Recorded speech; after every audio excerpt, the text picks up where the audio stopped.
வணக்கம் கதிரவன் ஜோதிடம் சேனல் நேர்களே, நான் உங்கள் அன்பான சயின்டிபிக் வேதிக் அஸ்ட்ராலஜர் அஸ்ட்ராலஜி பேசுகிறேன். நல்லது நினைப்போம், நல்லதே நடக்கும். இந்த வீடியோல பாத்தீங்கன்னா நம்ம தனுசு ராசிக்காரர்களுக்கு நவம்பர் 2025 எத்தகைய ஒரு மாதமாக இருக்க போகிறது.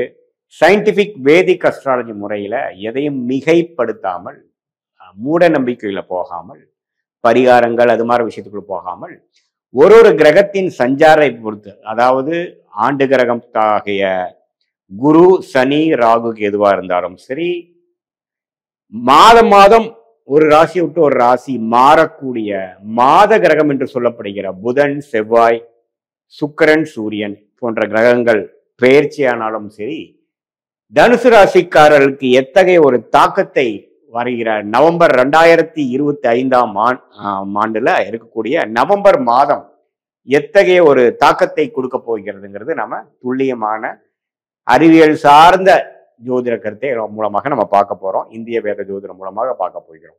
இப்ப பாருங்க, தனுசு ராசிக்கு ராசி அதிபதி நவம்பர் முதலே பாத்தீங்கன்னா அதிவக்ரமாக கடகத்துக்கு வந்துடுறாரு. அதாவது 7ஆம் இடத்துல மிதுனத்தில் இருக்கக்கூடிய குரு, ராசியை பார்த்துட்டு இருந்த குரு 8ஆம் இடத்துக்கு உச்சம் பெறுகிறார். இது எது மாதிரி அமைப்பை கொடுக்கும்னு பாத்தீங்கன்னா, கொஞ்சம் டிராவலிங், கொஞ்சம் பண விஷயத்துல கொஞ்சம் இன்வெஸ்ட்மெண்ட் மூலமா வரக்கூடிய செகண்டரி இன்கம், போட்ட இன்வெஸ்ட்மெண்ட்டுக்கு கொஞ்சம் ரிட்டர்ன்ஸ் வருது, குடுக்கல் வாங்கல்ல கொஞ்சம் ஒரு அமௌண்ட் அடுத்தவங்களோட மணி நமக்கு வருது, ஒரு சுப விரயம் செய்து நமக்கு பணம் வருதுங்கிற மாதிரி நல்ல கேஷ் ஃப்ளோவை கொடுக்கக்கூடிய, இதுவரை தனுசு ராசிக்காரங்களுக்கு கொஞ்சம் செலவுகள், கடன் பிரச்சனைகள்லாம் போயிட்டு இருந்தவங்களுக்கு கொஞ்சம் ஒரு நிவாரணம் வரக்கூடிய அமைப்புகள் இருக்கு. இது எப்படின்னா, நவம்பர் முழுக்கவே பாத்தீங்கன்னா குரு அதிவக்ரமாக கடகத்தில் உச்சம் பெறுகிறார். அது ஒரு நல்ல விஷயம். அதுக்கப்புறம் சனி 4ஆம் இடத்திலிருந்து ராசியை பார்த்து நிறைய வேலை நிமித்தமாக, தொழில் நிமித்தமாக நிறைய லாஸ்ட் 4-5 மந்த்ஸாவே அதிகமான வேலை பளு, ஸ்ட்ரெஸ், டென்ஷனை கொடுக்க கொண்டு இருக்கக்கூடிய சனி இப்ப குருவின் பார்வை சனி மேல விழுகிறார். ஸோ குரு, அந்த சனியோட உக்ரம் குறையும், கொஞ்சம் வேலை பளு குறையும், கொஞ்சம் மைண்ட் செட்டில் ஆகும். முதல்ல இருந்த மாதிரி நமக்கு ஸ்ட்ரெஸ்ஸும் ஒரு அன்கம்ஃபர்டபுளான ஒரு ஃபீலிங் கொடுக்காது. அது ஒரு நல்ல அமைப்பா தனுசு ராசிக்காரர்களுக்கு பார்க்கலாம். அதுக்கு அடுத்தபடியா பாத்தீங்கன்னா, ராகு 3ஆம் இடத்திலும், கேது 9ஆம் இடத்திலும் இருந்து அந்த ராகு குருவின் பார்வையிலிருந்து விலகிறார். ஸோ அப்ப என்ன பண்ணுவோம்னா, உங்களுக்கு ராகு குரு பார்வையிலிருந்து விலகி 3ஆம் இடத்துல இருக்கும் பொழுது கொஞ்சம் டிராவலிங் அது மாதிரி விஷயத்துல கொஞ்சம் சௌரிய குறைவுகள் இருக்கலாம். கொஞ்சம் கேர்ஃபுல்லாக உறவுகள் விஷயமாக, இளைய சகோதரர்கள், தந்தையார் விஷயங்கள், இதுல எல்லாம் கொஞ்சம் கவனங்கள், அவங்களோட உடல்நிலையில அக்கறை தேவைப்படக்கூடிய அமைப்புகள் இந்த ஆண்டு கிரகத்தின் சஞ்சாரங்கள் கொடுக்குதுங்க. அதே சமயத்துல மாத கிரகம் பாத்தீங்கன்னா, அந்த புதன், செவ்வாய், சூரியன், சுக்கிரன் எல்லாம் பாத்தீங்கன்னா ஓரளவுக்கு குருவின் பார்வை, மாதத்தின் செகண்ட் ஹாஃப்ல குருவின் பார்வை பெறுகிற மாதிரி அமைப்புக்கு வராங்க, உச்ச குருவின் பார்வை அமைப்பு வராங்க. ஸோ அதெல்லாம் பாத்தீங்கன்னா, மாணவர்களா இருந்தாலும் சரி, இளைய பருவத்தினர் இருந்தாலும் சரி, நல்ல ஒரு உத்வேகமாக படிக்கக்கூடியது, ஹையர் எஜுகேஷன் படிக்கக்கூடியது, வேலை நிமித்தமாக நல்லா முயற்சி எடுப்பது, காம்படிட்டிவ் எக்ஸாம்ஸ்ல கிளியர் பண்ணி கவர்மெண்ட் விஷயத்துல போறவங்க, ஒரு யூனிவர்சிட்டி கிளியர் பண்ணி அடுத்த லெவல் ஆஃப் இது போறவங்க, ப்ரொமோஷனுக்காக சில டெஸ்ட் எக்ஸாம் எழுதுறவங்களுக்குலாம் நல்ல பாசிட்டிவான ஒரு உத்வேகம் கிடைக்கக்கூடிய, ஒரு கிளாரிட்டி கிடைக்கக்கூடிய ஒரு அற்புதமான ஒரு மாதமாக இந்த நவம்பர் 2025 இருக்கு. ஏன்னா உச்சகுருவின் பார்வை அருமையான விசேஷ பலனை கொடுக்கக்கூடியது. சூரியன் மேல விழுகுது, புதன் மேல விழுகுது, ஏன் ராஜயோகாதிபதி செவ்வாய் மேல விழுந்து ரியல் எஸ்டேட் துறையில இருக்கிறவங்க, மெடிக்கல் துறையில இருக்கிறவங்க, ஸ்போர்ட்ஸ் ரிலேட்டடான விஷயத்துல இருக்கிறவங்க, பிசியோதெரப்பி, கேட்டரிங் துறை அது மாதிரி இருக்கிறவங்களுக்குலாம் நல்ல ஒரு விசேஷ ஒரு ரெகக்னிஷன், ஒரு வாய்ப்புகள் கிடைக்கக்கூடிய அமைப்புகள் கண்டிப்பாக தனுசு ராசிக்காரர்களுக்கு நல்ல அமைப்பு இருக்குங்க. ஸோ இடம் சார்ந்த விஷயங்கள், ரியல் எஸ்டேட் அதுல எல்லாம் நல்ல பெனிஃபிட்டுங்க. அதே சமயத்துல இந்த மாதிரி கிரியேட்டிவ் ஃபீல்ட்ல, ஐடி, சாஃப்ட்வேர், மீடியா துறையில் இருக்கிறவங்களுக்குலாம் நல்ல ஒரு ரெகக்னிஷன், நல்ல ஒரு இதுவரை கிடைக்காத வாய்ப்புகள் கிடைக்கக்கூடிய அமைப்புகள் எல்லாமே இருக்கு. ஏன்னா உச்சகுருவின் பார்வையில நம்ம வர்றது அருமையான விஷயம். அதே சமயத்துல சுக்கிரனும் பாருங்க 11ஆம் இடம் லாபஸ்தானத்துல தான் கனெக்ட் ஆகிறார். 6ஆம் இடங்கிற கடன் நோய்க்கு கனெக்ட் ஆகாம 11ங்கிற லாபம் வரும்பொழுது கொஞ்சம் கடன்கள்லாம் குறையக்கூடிய அமைப்புகள் இருக்கு. நான் முதலே சொன்ன மாதிரி குரு 12ஆம் இடம், 2ஆம் இடம், 4ஆம் இடத்தை பார்த்து கொஞ்சம் பண விஷயத்துல சுணக்கங்களை குறைத்து, கொஞ்சம் குடுக்கல் வாங்கல் விஷயத்துல கொஞ்சம் நல்லா கொடுத்து வரவேண்டிய பணம் சேரக்கூடிய அமைப்புகள் கண்டிப்பாக உண்டு. ஒரு பக்கம் செலவுகள் இருந்தாலும் வரவுகளும் உண்டுங்கிறது நீங்க தெரிஞ்சுக்கணும். அதே சமயத்துல இப்போ செவ்வாய் இருக்கக்கூடிய அமைப்புகள் நல்லா இருக்கு. சூரியன் பார்த்தீங்கன்னா மாதத்தின் செகண்ட் ஹாஃப்ல பார்த்தீங்கன்னா 11ஆம் வீட்டில் இருக்கக்கூடிய சூரியன் 12ஆம் இடத்துக்கு வந்தாலும் குரு பார்வை பெறுகிறார்.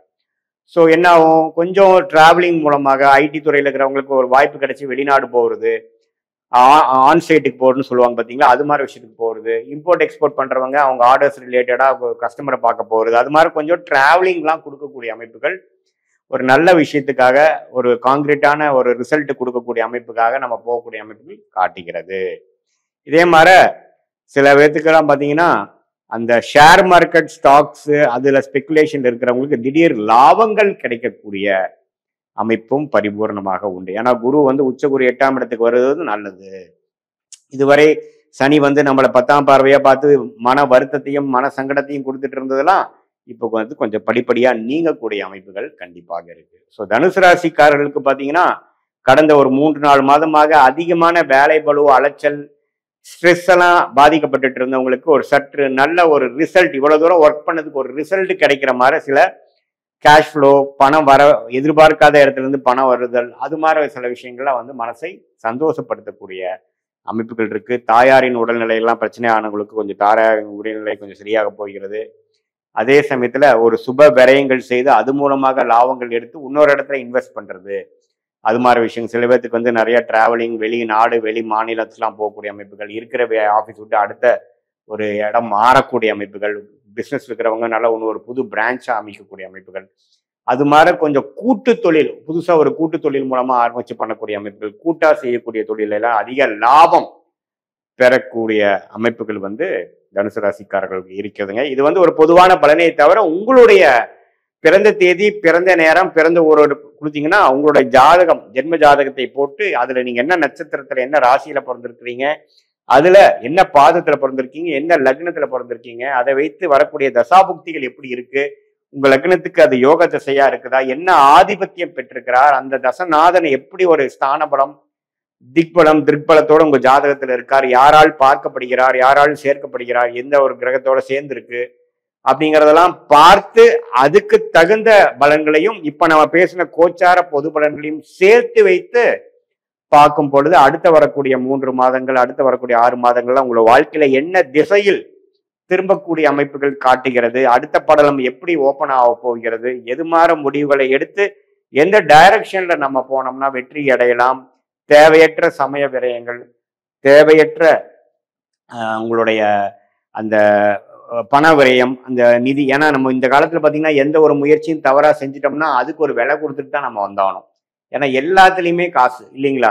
ஒரு ஆஃபீஸ் எடுக்கணும்னா அட்வான்ஸ் பே பண்ணணும், ரெண்ட் பே பண்ணணும், இன்ஃப்ராஸ்ட்ரக்சர் பண்ணணும், கடைசியா அது வந்து நமக்கு சரியா வரலைன்னா நம்ம ரைட் ஆஃப் தான் பண்ணணும். அதாவது தேவையற்ற ஒரு செலவாக நம்ம எழுதிதான் அதை ஒரு முடிக்க வேண்டிய அமைப்புகள் இருக்கு. அதனால ஒரு முடிவும் துல்லியமா எடுத்து கரெக்டான டைம்ல பண்றோமா, நமக்கு பிராப்தமான விஷயம் தான் பண்றோமாங்கிறது தெரிந்து கொண்டு பண்ணும் பொழுது வாழ்க்கையில் எளிதில் வெற்றி பெற முடியும் என்று நான் சொல்ல விரும்புகிறேன். இது பொதுவான பலன்களே. மீண்டும் மற்றொரு காணொலியில் சந்திப்போம். நன்றி.